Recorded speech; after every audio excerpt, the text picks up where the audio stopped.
And now we can at least touch some college football because of that. I went down to Miami and watched the Hurricanes play. Yeah, it was an electric atmosphere.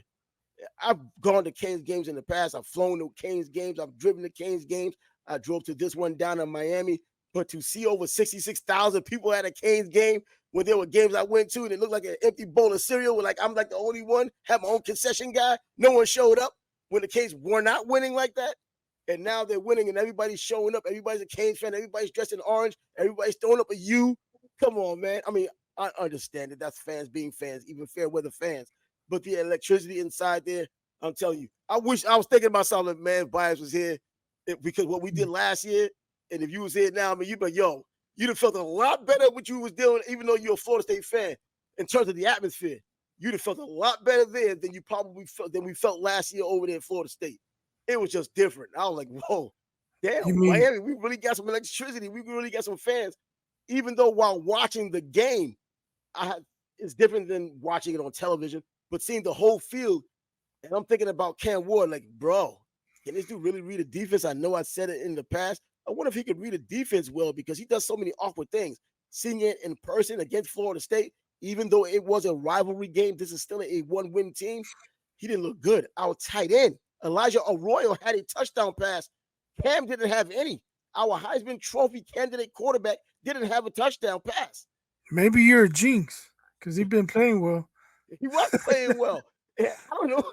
I don't know. Maybe not jinx. Maybe 6,600,000 people is a jinx too. I don't know. Now, And he but when did you this. say atmosphere, you talking in the game or Yeah, the in the atmosphere in the parking lot? game, just going to the game, getting into the stadium, all of that, man. Sitting there, I sat with Florida State fans.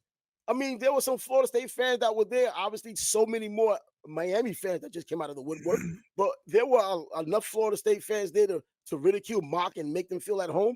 That kind of thing. Because when Miami did make the big plays, because it was mostly on the ground, I would tell them, yeah, another big play, another big game given up by the artist formerly known as defense. And they was like, come on now.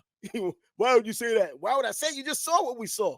But then they would go with that chop every time they got a big play. You know how they go. But it Yeah. was just a cool atmosphere. Well, well, But I I was a thought the little worried. atmosphere.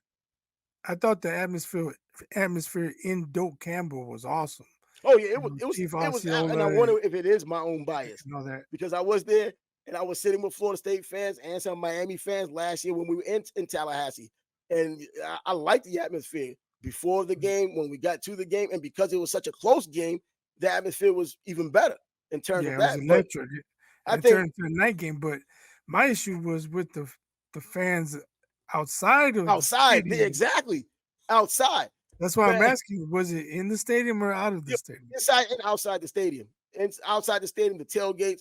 Man, I took a picture, and I should have shown the picture of the parking lot. I've been to Canes games when the parking lot was probably a Yugo somewhere out there.